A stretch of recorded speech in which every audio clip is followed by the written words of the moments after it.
நட்புகள் அனைவருக்கும் வணக்கம். எல்லாம் எப்படி இருக்கீங்க? நல்லவுடன் இருக்க இறைவன் முருகனை பிரார்த்திக்கிறேன். இன்றைக்கி ஒரு சின்ன டிப்ஸு. நம்ம ப்ளவுஸில் வந்து பெரிய டாட் ஒன்று பிடிப்போம், சென்டராக ஃபஸ்ட் டாட்டு. அந்த டாட்டோடைய மெஷர்மெண்ட் பற்றி தான் ஒரு சின்ன டிப்ஸ் பார்க்க போகிறோம்.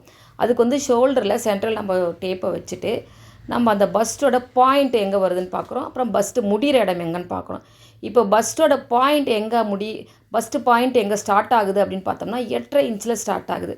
அதே மாதிரி முடிகிற இடம் வந்து 11 இன்ச்சு. நம்ம அந்த பஸ்ட்டு பாயிண்ட் 8.5 வந்து நம்ம அப்படியே வைக்கக்கூடாது. ஒரு 1/2 இன்ச்சு சேர்த்து 9 இன்ச்சில் தான் நம்ம வந்து அந்த பாயிண்ட்டை மார்க் பண்ணணும்.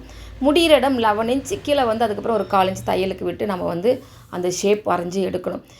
இது மாதிரி வந்து ஒரு 1/2 இன்ச்சு தள்ளி எடுத்தோம்னா தான் பஸ் பாயிண்ட் நமக்கு கரெக்டாக வரும். இல்லைனா வந்து அந்த சென்டர் டாட்டு மேல் ஏறிட்டு பஸ்ட்டு வந்து அழுத்தம் கொடுத்துரும். ஸோ இது ஒரு ரொம்ப இம்பார்ட்டண்டான பாயிண்ட்டு. சின்ன டிப்ஸ் தான். இதை செய்து பாருங்கள். எப்படி இருக்குன்னு சொல்லுங்கள். நன்றி அனைவருக்கும்.